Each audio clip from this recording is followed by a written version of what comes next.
Greetings to you all in the name of the Lord Jesus Christ. God has done great things for us in spite of all this coronavirus which enveloped the whole world and creating havoc, and many people have died. And the saddest thing is many died without Christ. So that is our burden, and we may continue to pray. Even through this coronavirus, people may know the Lord Jesus Christ and be saved, and thus many souls may be added to the fold of God. Now, God has given us this great privilege, even in the midst of this discouraging situation, that we could get connected on online to have some solace, some comfort of communicating the word of grace unto all of us. Our theme is ownership and possession. You may own a thing, but you may not possess it. That is the theme. That is what we want to emphasize. We have become owners of a great heritage by the virtue of the salvation that the Lord has given unto us. God has blessed us, according to Ephesians chapter 1, verse 3, with all spiritual blessings in heavenly places in Christ Jesus. All the blessings are ours to enjoy and express through our lives. But the sorrowful factor is that many of us were not appropriating those blessings that Lord has so graciously given unto us. We are only satisfied, we are only content that we have become owners of those blessings. And that is how we express that in our prayers, in our worship, in communicating the word of God. In so many ways, we express that. But in fact, we are not really having those blessings, really experiencing those blessings. So, what is it that is hindering in appropriating those blessings? Is we have seen in the first meeting covetousness. Covetousness is a great hindrance in appropriating the blessings that Lord has given unto us. The covetousness sidetracks us. Covetousness takes us away from the Lord, from the goal, from the aim that we have to live for Him and glorify His name. So that is what we find even in Ahab. It is because of covetousness that he could not go and appropriate Ramoth in Gilead, which was his as he claims. We have read earlier also some 1 King chapter 22 verse 3. Ahab helplessly tells his servants when Jehoshaphat joins him, know ye that Ramoth in Gilead is ours, and we be still and take it not out of the hand of king of Syria. There we have immense message. Last year also, last time when I came, I think I have shared some thoughts. But as you keep digging deeper and deeper, you have a wonderful treasure. Word of God is the greatest treasure that we have, unlimited treasure. As you go deeper and deeper into the mind, as you unearth wonderful things, so also in the Word of God. So, as we have been seeing, the covetousness is the greatest hindrance which prevents us in appropriating the wonderful blessings the Lord has given unto us. Now we have to come over that. Now, Ahab, as we find in the chapter 3, chapter 22, verse 1, there was no war for 3 years, there was no war. No war in the spiritual realms speaks of compromise, speaks of passiveness, inactiveness, which prevents us in appropriating. No war means, like Ahab, we let go Ben-Hadad, that is the enemy. He caught the enemy in the war between Syria and Israel, but he allowed Ben-Hadad, after made a covenant, let the enemy go from his hand. That is how he was sidetracked and he was concentrating on something else, and he was running after something which does not belong to him. That is why he could not appropriate those blessings. if you are a believer of the Lord, there is a constant fight between the flesh and the spirit. See Galatians chapter 4, verse 28 and 29. Now we, brethren, as Isaac was, are the children of promise. But as then he that was born after the flesh persecuted him that was born after the spirit, even so it is now. There was constant fight between the flesh and the spirit. See Galatians chapter 5, 15, 16 and 17. Galatians chapter 5, 15, 16, 17. But if ye bite and devour one another, take heed that ye be not consumed one of another. This I say then, walk in spirit, and ye shall not fulfill the lust of the flesh. For the flesh lusteth against the spirit, and the spirit against the flesh. And these are contrary the one to other, so that ye cannot do the things that ye would.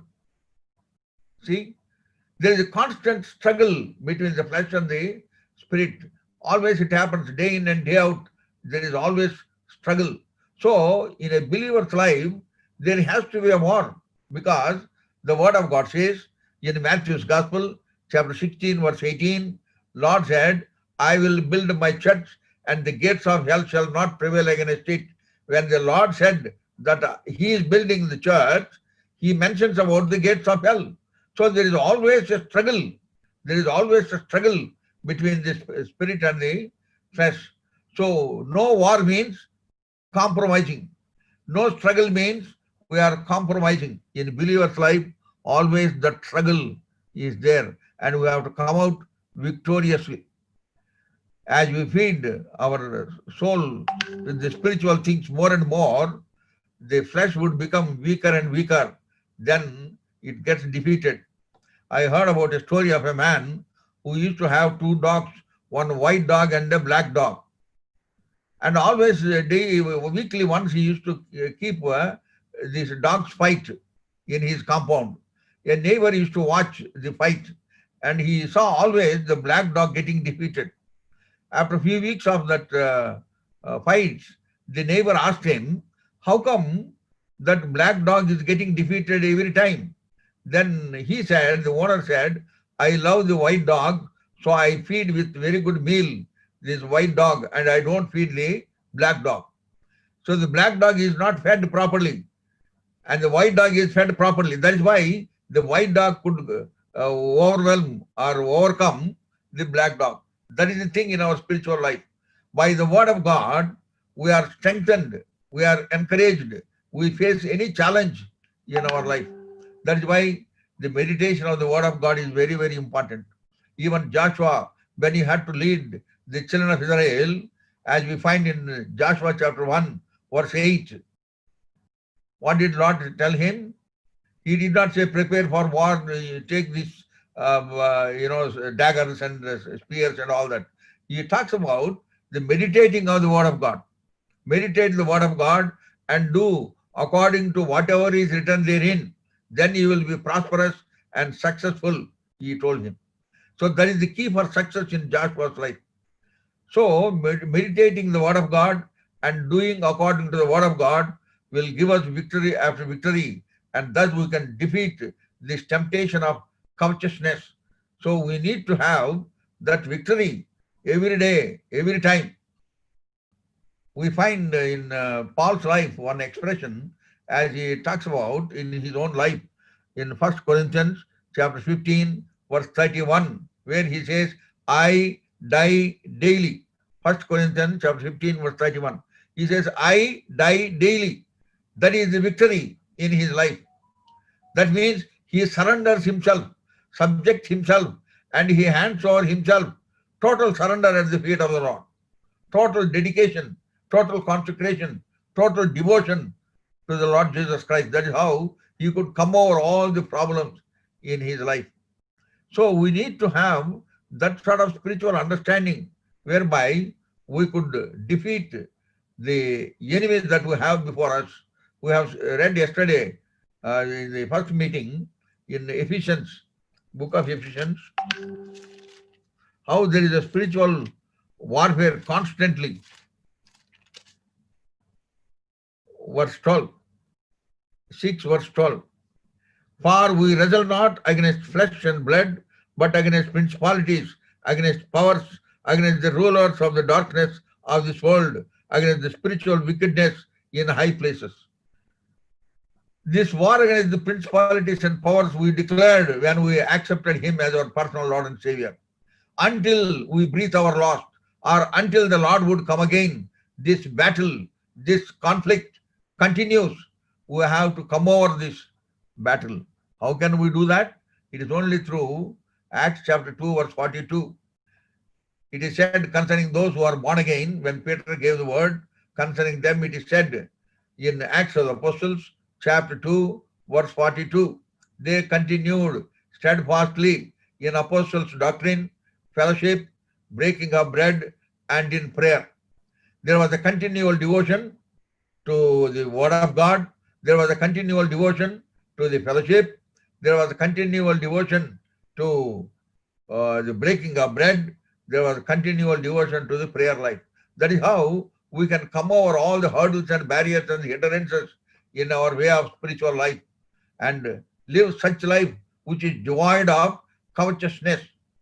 And thereby we may focus our attention on the spiritual things and be strengthened by Him day after day.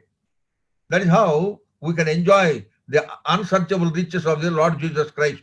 In Ephesians chapter 3, verse 8, we find that unsearchable riches of Christ. Now what is happening? Leaving aside the unsearchable riches, we run after the uncertain riches, as we find in 1 Timothy chapter 6, verse 17. See the contrast. Unsearchable riches of Christ on one side, uncertain riches of this world. We find today's believer is running after the uncertain riches. Everywhere we find that. That is why there is a dullness and dimness in their spiritual life. There is no joy in them. There is no peace in them. There is no victory. Defeat after defeat they face in this world. And such believers are useless in the church of God. They cannot bring anybody. They lack that force. They lack that power to attract others into the fold of God, because they are living defeated life. We need to have that urge, passion to enjoy and experience the unsearchable riches of the Lord Jesus Christ, because we have wonderful things in Christ Jesus.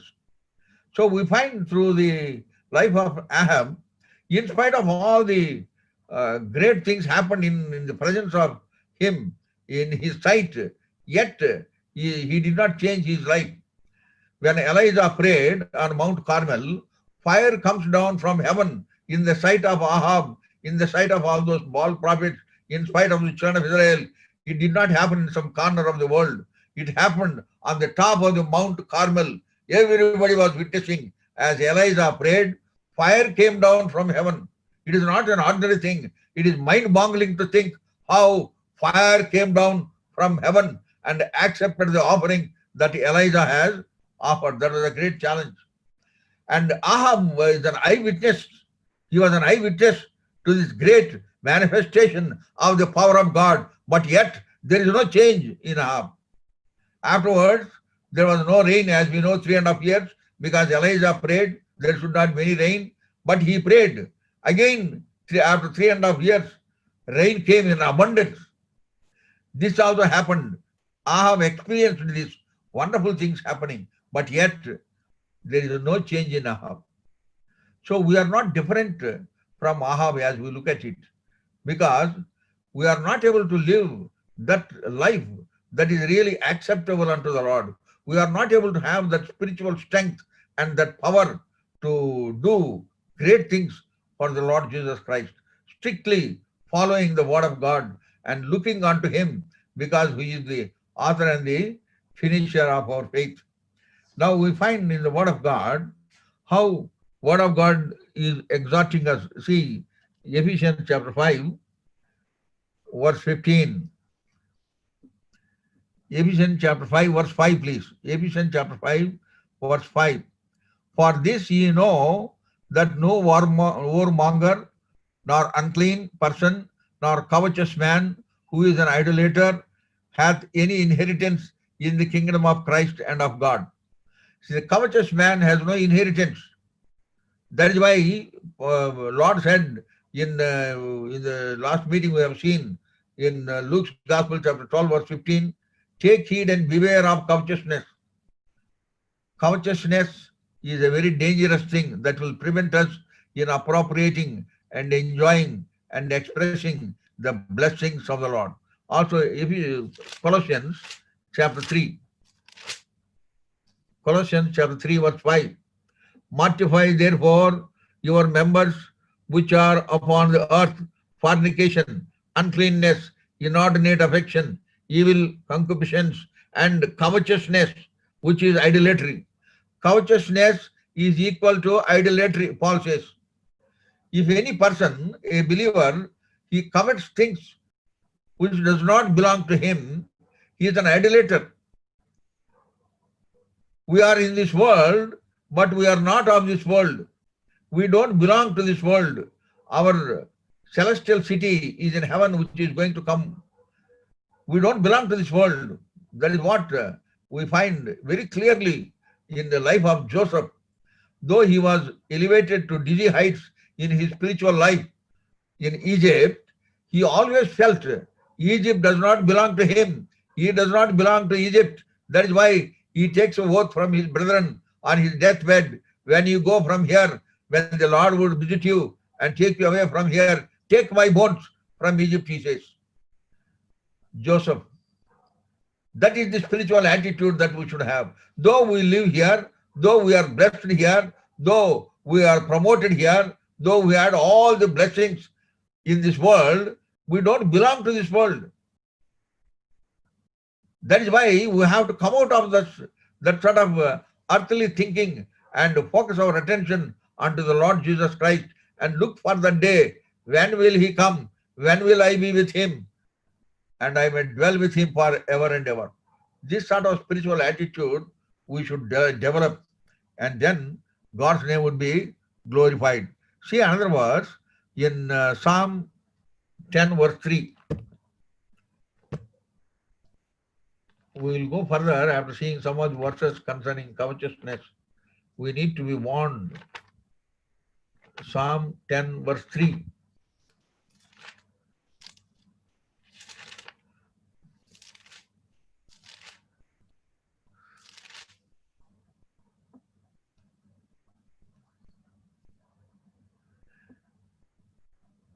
For the wicked boasteth of his heart's desire, and blesseth the covetous, whom the Lord abhorreth.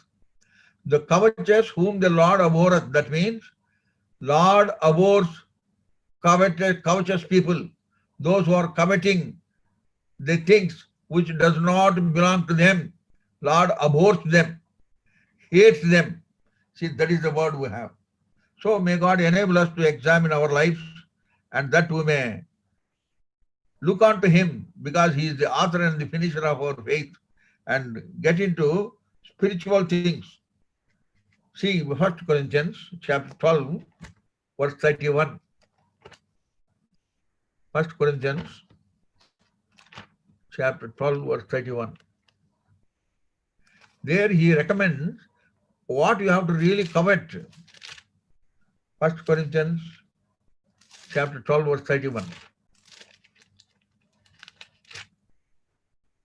But covet earnestly the best gifts, and yet shew I unto you a more excellent way.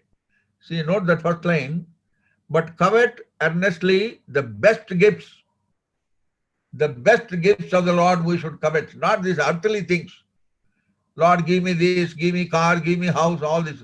Best gifts, spiritual gifts, so that we may be enriched with the unsearchable riches of the Lord Jesus Christ. That is the burden of the Lord. Then God's name would be glorified. 1 Timothy chapter 6. 1 Timothy chapter 6. So there we have to read some verses, but we will read a few verses only. Verse 11. But thou, O man of God, flee these things, and follow after righteousness, godliness, faith, love, patience, meekness. Fight the good fight of faith. lay hold on eternal life, whereunto thou art also called, and hast professed a good profession before many witnesses. Flee from all these things, from earthly things. Do not covet things that does not belong to you. God has given us a great heritage, so we should enjoy them. We should appropriate those blessings of the Lord has given unto us. Now, how can we ignore one of the 10 commandments, which is the last commandment? Can we turn to Exodus chapter 20? Exodus chapter 20. That's why the subject of covetousness becomes very important, so that we may be warned, because it is listed also in the 10 commandments that God gave. 20 verse 17. Thou shalt not covet thy neighbor's house. Thou shalt not covet thy neighbor's wife. Thou shalt not, nor his manservant, nor his maidservant, nor his ox, nor his ass, nor anything that is thy neighbor's. See, thou shalt not covet is the last commandment out of the 10 commandments. So we cannot neglect this in our lives. Beware of covetousness. May God help us to understand this more and more and be warned if there is any element of covetousness. That means running after the world, running after the things which does not belong to us. God has chosen us out of the world. John's Gospel 15 verse 19. And also we have referred 1 John chapter 2 verse 15. Love not the world.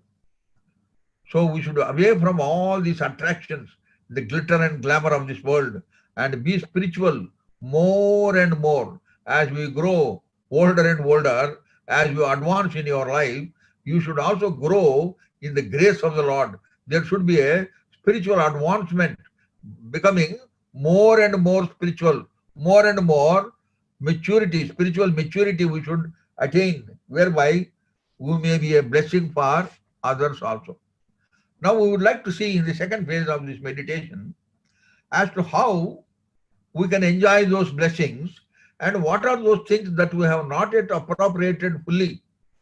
It is because of which there is a lot of dullness and dimness in our life, and we are not able to be a blessing for others at home and also in the church. Now as we list out and see those things, we have to look into ourselves afresh and see to ourselves whether we are really sure of having that blessing, of enjoying that blessing in our life. Firstly, John's Gospel, chapter 1, verse 12. John's Gospel, chapter verse 1, 12. It is a very ordinary verse. It is a well-known verse, but there is a great truth in it. We need to appropriate that sonship Lord has given unto us. See, John's Gospel, chapter 1, verse 12 says, but as many as received him, to them gave he power to become the sons of God, even to them that believe in his name. When you accept the Lord Jesus Christ as your personal Lord and Savior, he makes you his son and daughter. And that is how we become the children of God. We become the sons of God. Sonship God has bestowed upon us. It is not an ordinary thing. We who were far away from him, who were drowned in our sinful life, when we were dead in our sins and trespasses, he has quickened us by his mighty power and made us his children, made us his sons. That is a great privilege. Now, thing is, are we enjoying this sonship in our lives in its totality? Now see Romans chapter 8, verse 15. Romans 8, 15. Ye have received the spirit of adoption, whereby we cry, Abba, Father. He has adopted us to be his sons and children, so that we may cry, Abba and Father. What a great privilege.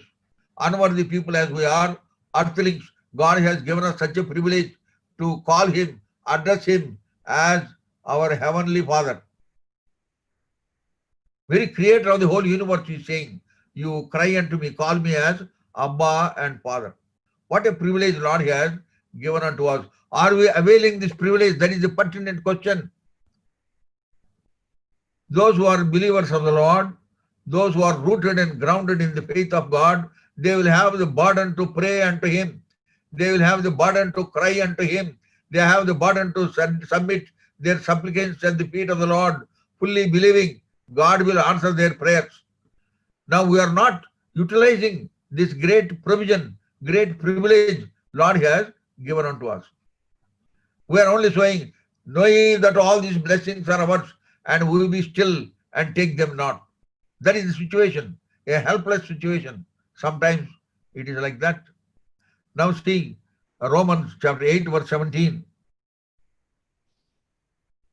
Then if sons we are the heirs. Now let us focus on this sonship for a while and then we go further. Now Jesus Christ is the Son of God and He behaved as such, always obedient unto the Father, even unto the death of the cross. If you are a son and daughter, if you call Him Abba and Father, you should also obey to Him. You should be obedient unto Him at any cost.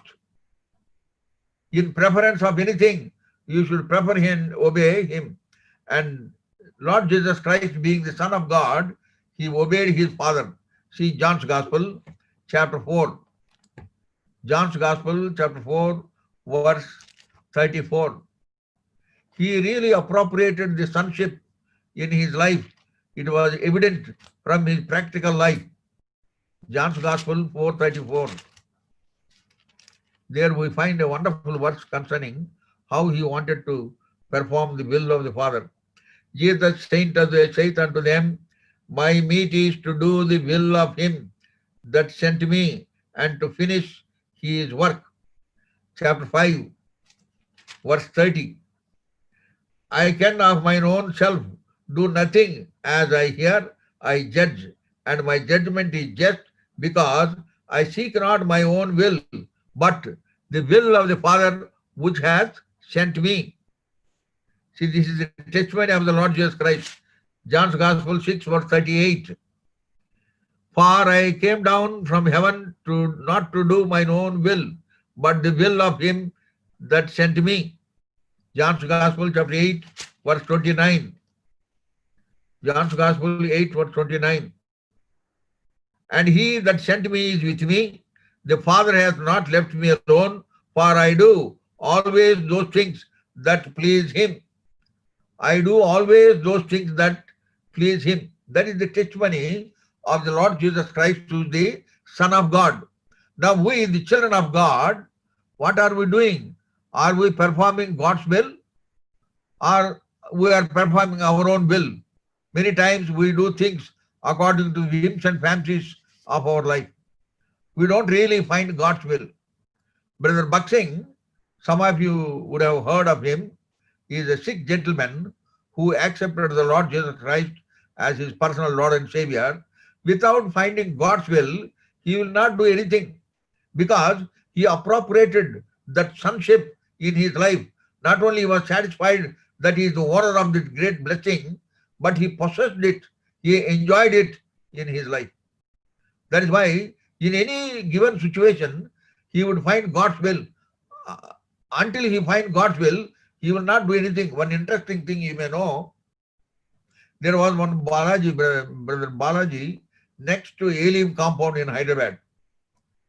That is where the present Hebron is. The Hebron compound belongs to one Mr. Balaji. He was a secretary to the Nawabs during that time. And Nizam has given him that compound as a reward for him, for his services. That compound belongs to him, the present Hebron.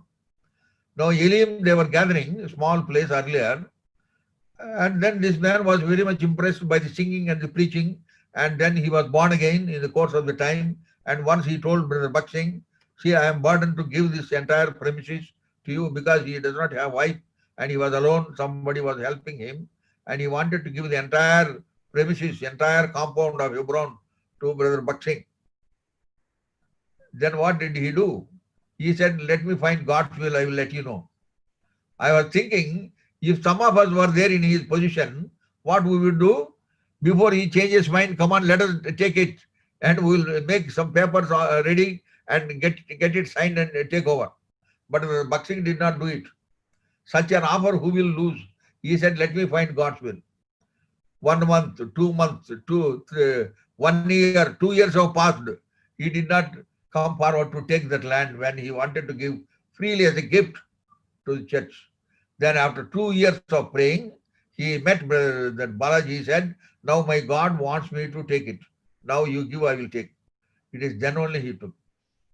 Another time, some missionaries came for the convocation in Hyderabad, and when Brother Bakshi took them to the Hermon compound, now the Hermon prayer hall, that is all there. At that time, there was no hall. It was an empty place.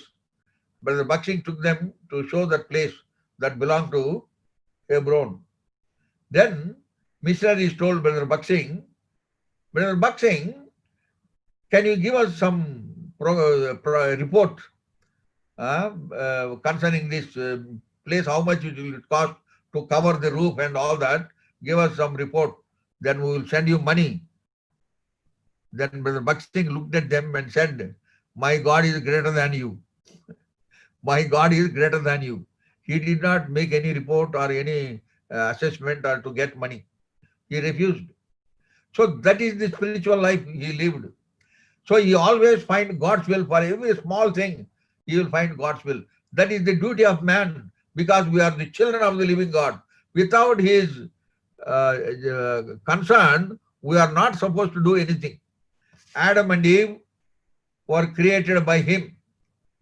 Adam and Eve were created by him with his own hands. He created Adam, and then out of his rib, he builded Eve. It is written in the Word of God. And then he brought Eve to Adam, and they were put in the Garden of Eden to enjoy. He said in Genesis chapter 1, verse 28 to these people, be blessed and be fruitful and multiply and replenish the earth, have dominion over everything. Wonderful blessing God bestowed upon this man. Then what did he do? Instead of appropriating those blessings, he yielded to the temptation of the Satan, and ultimately we find one of the saddest verses written in the Word of God is Genesis chapter 3, verse 24, where it says, God drove out the man. The man and woman who were kept in the Garden of Eden, with all the blessings God has bestowed upon them, they could not appropriate those blessings. They could not really enjoy them. Now they are outside the Garden of Eden. The very first parents have failed to appropriate that ownership into a blessing. They could not really possess. That is the greatest tragedy of this man. But God did not leave man. He made a promise in Genesis chapter 3, verse 15 concerning Messiah, and also in chapter 3, verse 21, he made a wonderful provision for salvation, and then he sent them as a punishment out of the Garden of Eden. So we need to appropriate the blessing that Lord has given unto us. Now we will find concerning Absalom. Absalom is the son of King David. Concerning him, there is a verse in 2 Samuel chapter 14, verse 28. 2 Samuel chapter 14, verse 28, it says, Absalom dwelt 2 full years in Jerusalem and saw not the king's face. I will repeat again. Absalom dwelt 2 full years in Jerusalem and saw not the king's face. Why? Because he offended the king. He killed his son Ammon, his own brother, and ran away from home. So he did not have face to go to the father. He was in Jerusalem, but he did not see the father. He could not enjoy that sonship in a fuller way because he offended his father. Now think of the prodigal son. He was enjoying all the blessings at home. Then suddenly one day he asked, give me my portion, I want to get away. And then he went to a far-off country. And then he suffered a lot, as we know, from Luke's Gospel, chapter 15, verse 11 onwards, if you read, he left and lived a righteous living. very wicked life he lived, and he lost everything. And then finally, he had to eat the husks of the pig. He had to do a strong, very bad labor. And then we find in the 17th verse, he came to himself. He realized his folly. And then he said, let me go. And he arose and went to the father. Then he was recovered. That is how the father exclaims and says, this my son was lost, now he is found. This my son was dead, now he is alive. So that is how we need to examine ourselves whether we are like this, of these people. As prodigal son, we have to come back to him. If we are not appropriating the blessings of the good house. So sonship, we have to appropriate.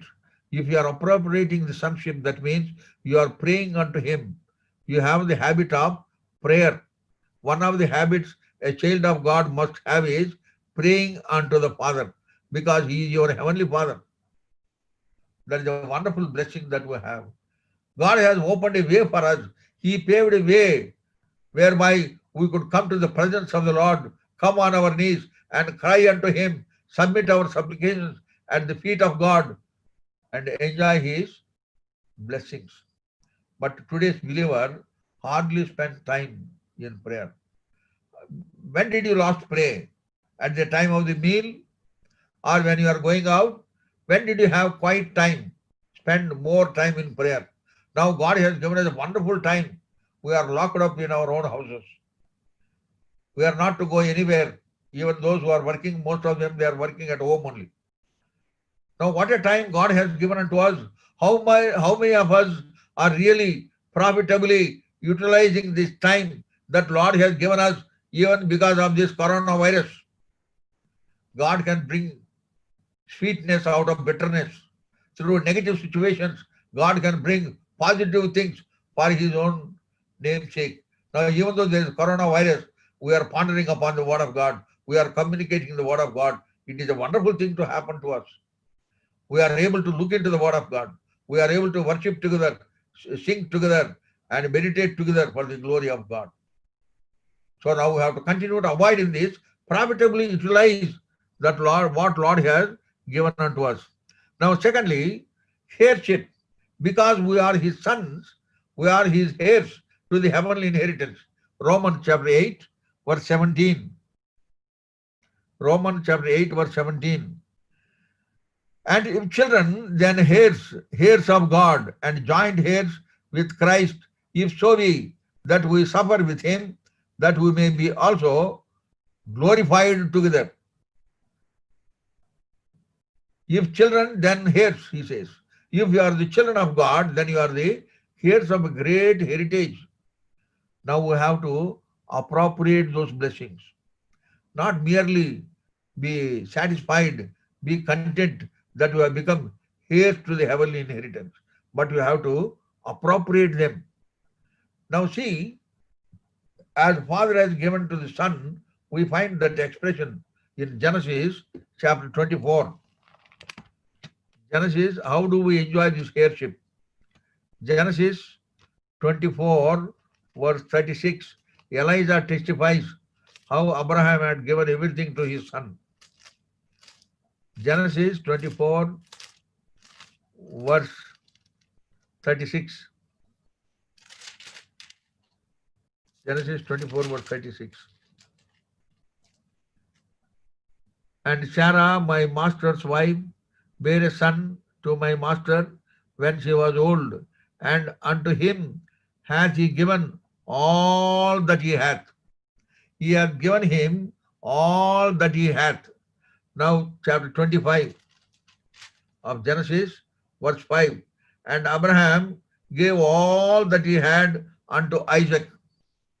Abraham had given all that he had unto Isaac. Now, John's Gospel, chapter 13. How we find concerning this heirship. If there is heirship, then God gives, our Father gives everything to us to enjoy. John's Gospel, chapter 13, verse 3. Kindly bear with me, kindly look into the word of God, please. John's Gospel 13 verse 3. There we read like this. Jesus, knowing that the Father had given all things into his hands, and that he was come from God and went to God. See, Jesus, knowing that the Father had given all things unto his hands. Father has given everything unto his hands. That is why, while Lord Jesus Christ summoning his disciples to preach the gospel to the world, he said in Matthew's Gospel, chapter 28, verse 18, all things are given unto me. All power is given unto me, both in heaven and in earth. And then he said in verse 20, lo, I am with you always. That is how they were supported with a wonderful promise and sent them to minister the gospel of the Lord throughout the whole world. Then we find in Mark's Gospel, chapter 16, verse 20, the last verse, Lord working with them. As they were preaching the word of God, the Lord was working with them. That is how, in a wonderful way, God has blessed him to be a blessing for everyone. So, what we have received, we should also give to others. And do we enjoy? This is the question that we are asking. Do we really enjoy these blessings? See, Galatians chapter 3, further, Lord emphasizes how much we are blessed. Galatians chapter 3, verse 29. Galatians chapter 3, verse 29. And if ye be Christ, then are ye Abraham's seed, and heirs according to the promise. We are heirs according to the promise. That means we come under the purview of the covenant God made with Abraham. All the blessings that he had showered upon Abraham becomes ours to enjoy. What blessing Lord has given to the children of Israel, he has also given to us. We are the spiritual Israel. They were physical Israel. We are the spiritual Israel. The strongest verse that we have in support of this is Galatians chapter 3, verse 29. Look into that. I am reading again. And if ye be Christ, then are ye Abraham's seed, and heirs according to the promise. So now, the question is, are we enjoying this heirship? Are we enjoying the sonship and the heirship in our lives? In Revelation chapter 3, verse 11, Revelation chapter 3, verse 11, based on which we composed one song that maybe you were singing, Neeku Kaliganandanani, Chepattumu. See, Revelation chapter 3, verse 11, behold, I come quickly, hold that fast which thou hast, that no man take thy crown. Hold that fast, behold, I come quickly. The Lord Jesus Christ is going to come again. And then he says, hold that fast which thou hast. What we have? The great salvation, complete salvation, eternal salvation, Lord has given unto us. Now Lord is telling us, hold fast which thou hast. That is why we sing that song. Neeku kaligina danini chepattumu jara vidachedavemo jagrata padu. Jara vidachedavemo jagrata padu. This was the theme for the Holy Convocation in Punjab many years ago. And that was the time God has given this song. We had a wonderful time at that time. Neeku kaligina danini chepattumu jara vidichadavemo jagrata padu. Apani prati savdhan raho. Ye Hindi lo inka bale untadi. So may God help us that we may hold fast which Lord has given unto us merely by his grace, by shedding his precious blood. He has given himself. He paid a heavy price so that we may be enriched with the unsearchable riches of the Lord Jesus Christ. The question is, are we appropriating this blessing? Are we really enjoying these blessings so that we could express them through our life for the glory of God? 2 John Epistle of John, 2nd John, verse 8. Look to yourselves that we lose not those things which we have wrought, but that we receive a full reward. You may not lose those blessings that Lord has given unto us. That is how we have to cling on to those blessings.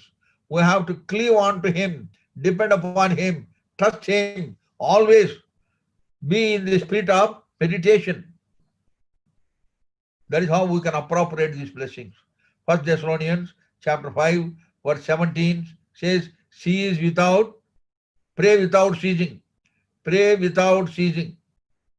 He talks about the posture, not the posture of prayer, but the spirit of prayer. You should be the attitude. You should have a spiritual attitude that whether you are in the kitchen or working in the office or working or going to school or college, always you should be in the spirit of worship, spirit of prayer that will keep you in good stead in the fold of God. And that is how you can appropriate the blessings of the Lord. And then we find the promises. Lord has given us wonderful promises. See 2 Corinthians chapter 1, verse 20. Now there is a, I think, chorus we often sing in the, I think, Sunday school or even in the assembly.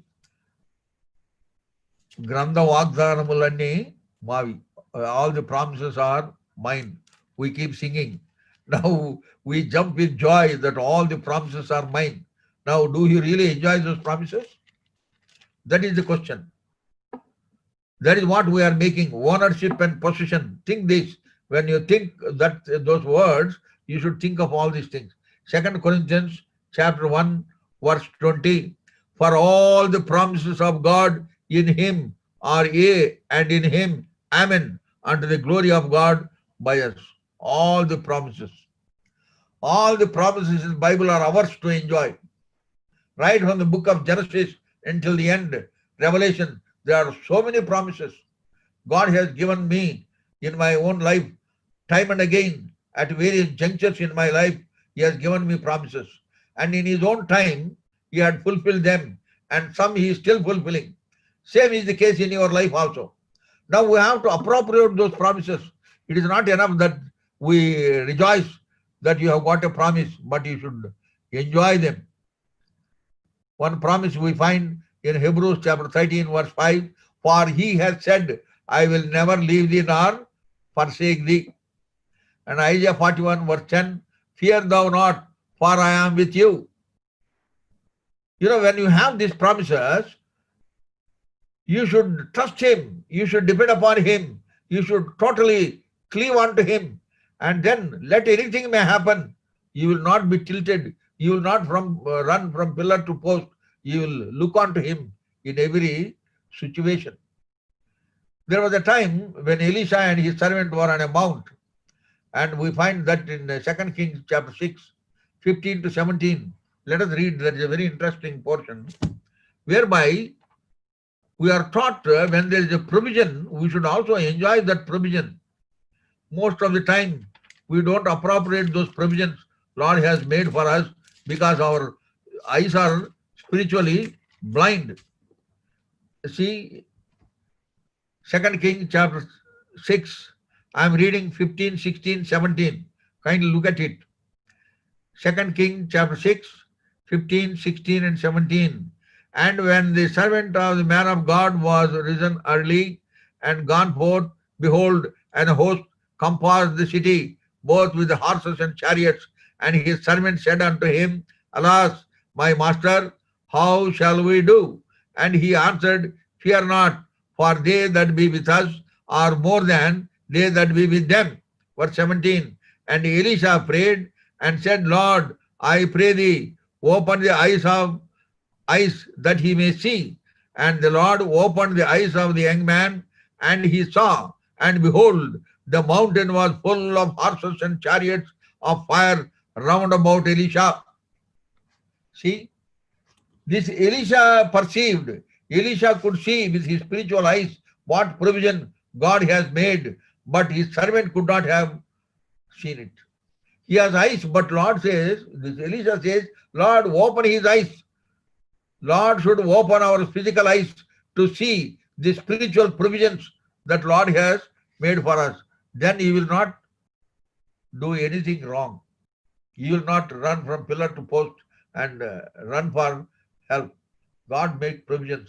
Even in the toughest situation, when you are in, God is working on your behalf, fulfilling his promises step by step, but we are not aware of it many times. Many times you ignore God's provisions Lord has made for us. That's why many times we are morose, we are very dull in our lives. Sometimes when we wish some believer, praise the Lord, brother, so praise the Lord, brother. So almost he behaves as if he has lost everything in his life.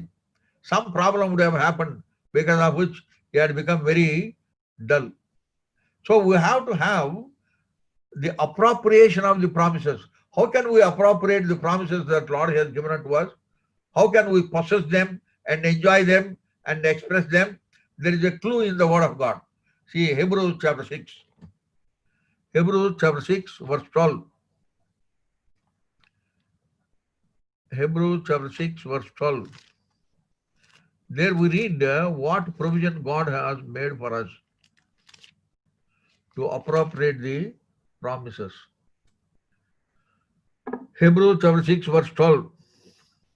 That ye be not slothful, but followers of them who through faith and patience inherit the promises. So two things are mentioned here, by faith and patience. You need to have faith and you ought to have patience. Now chapter 10 of Hebrews, verse 36. Hebrews 10:36.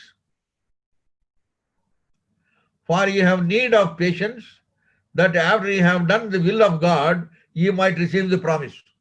So if you club these two verses, that is Hebrews chapter 6, verse 12, and Hebrews chapter 10, verse 36, three things are essential. One is faith, other one is patience, and the third thing is will of God.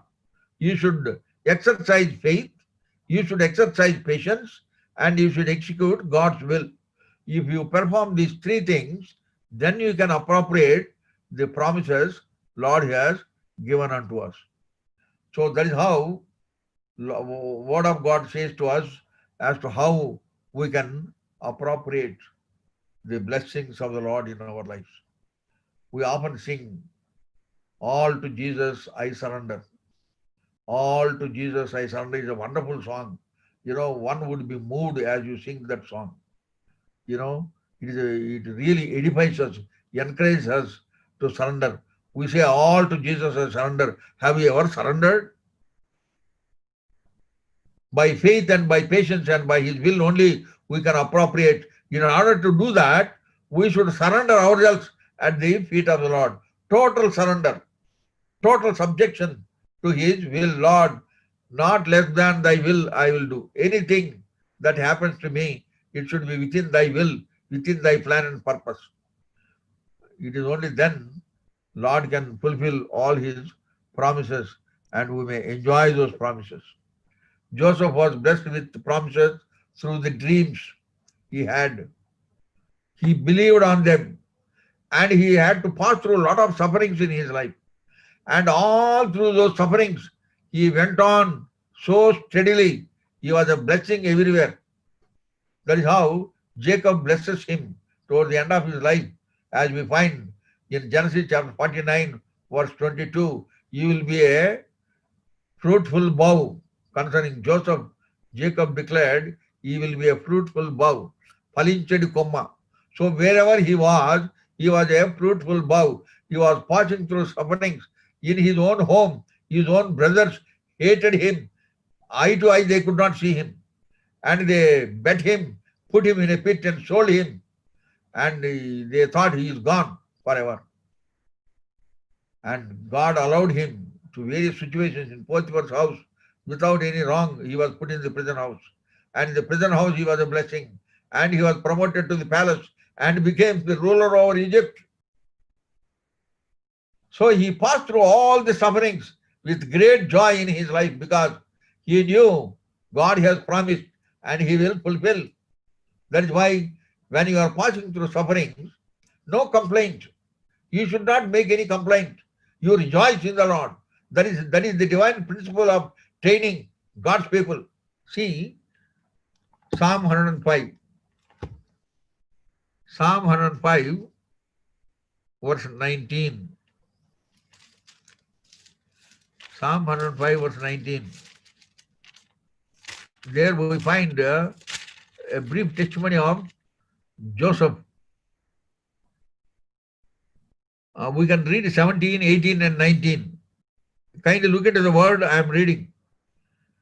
Psalm 105, 17, 18, and 19. He sent a man before them, even Joseph, who was sold for a servant, whose feet they hurt with fetters. He was laid in iron, that is prison house, until the time that his word came. The word of the Lord tried him. Look into that 19th verse. Until the time that his word came, the word of the Lord tried him. The word of the Lord tried him. I mean, the very promise that God has given to him tried him. The promises that we get, we are tried by it.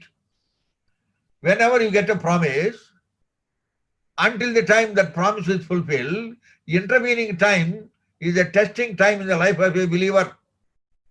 We need to understand it. That is what happened to Abraham in his life. He had to pass through suffering, suffering after suffering, suffering after suffering. You wonder as you read Genesis 37 onwards, as you follow the life of Joseph, you will wonder at many times, hey Joseph, what have you done that you have to suffer so much? He would say, I am within God's plan. He could see God's hand in all his suffering. That is why, as he declared himself finally to his brethren, he says, you have not sent me, God sent me. God sent me. He realizes that in all his suffering, there was the hand of God. So when we pass through suffering, remember the promises that Lord has given unto us. He will not forsake us. He will not leave us. Now, even in the coronavirus, as brother has been saying, there may be problems, but he will sustain us. You will not have any lack whatsoever. But trust him, depend upon him, and have that burden to appropriate the promises that Lord has given unto you. Not just merely satisfying yourself, be content with what you have by virtue of the salvation, that you are the owner of a great heritage. That will not do anything. Because in our worship, in our prayer, in our expressions, we do so many things of what Lord has done unto us. But my pertinent question is, do you appropriate those blessings Lord has given unto you? Children of Israel were blessed with the land flowing with milk and honey. God led them right from the time that they were delivered from the bondage of Egypt. Hurdle after hurdle, hindrance after hindrance were coming. Red Sea, they crossed over. Wilderness, they crossed. The river Jordan, they have crossed. And also Jericho, there was a great victory over Jericho. And finally, they landed up into Canaan. But yet, they could not appropriate the land. That is why we have read yesterday those verses in Joshua chapter 13, verse 1. There is much land to be possessed. God told Joshua when he was very old now, old and stricken. Lord reminds him there is much land to be possessed. So also Lord is telling us, each and every believer in Delhi and also in California, all over the world, wherever believers are there, there is much land to be possessed. There are much blessings Lord has bestowed upon us by the blood of the Lord Jesus Christ. We have not yet appropriated. We are still enjoying by seeing them and talking about them and seeing the other servants of God in their lives. But what about us? In our own lives, we have to appropriate those blessings. It is only then we are being prepared for the coming of the Lord Jesus Christ. One day he is going to come again. When he would come again, he wants us to see whether you are in faith. It is only by faith you can appropriate those blessings. I think I have mentioned this when I came there in Luke's Gospel, chapter 18, verse 8. Nevertheless, when the Son of Man cometh, shall he find faith on the earth? That is what he is going to see. What sacrifice you are making, that is not He is going to see. What sort of skills that you have, He is not going to see. Whether you are in faith, that is what God is going to see. That is why He writes to Corinthian believers, examine yourselves whether ye be in faith. It is only through faith and through patience and performing the will of God you can appropriate the promises that Lord has given unto us. May God help us to understand this more and more and appropriate those blessings, not merely satisfy yourself that you have become owners of great heritage and you are Christian believers of the Lord Jesus Christ. You are the children of the living God. But all these expressions, write down and see for yourself whether you are really appropriating them or have they got any effect in your life? Did those things change? Are you maintaining that dignity and decorum in your life? Heavenly dignity, heavenly decorum we ought to maintain as you live in this world. May God help us to understand this more and more so that God may inspire us to appropriate those blessings Lord has so graciously given unto us. God willing, we will see more tomorrow night, that is Sunday night. May God bless this world.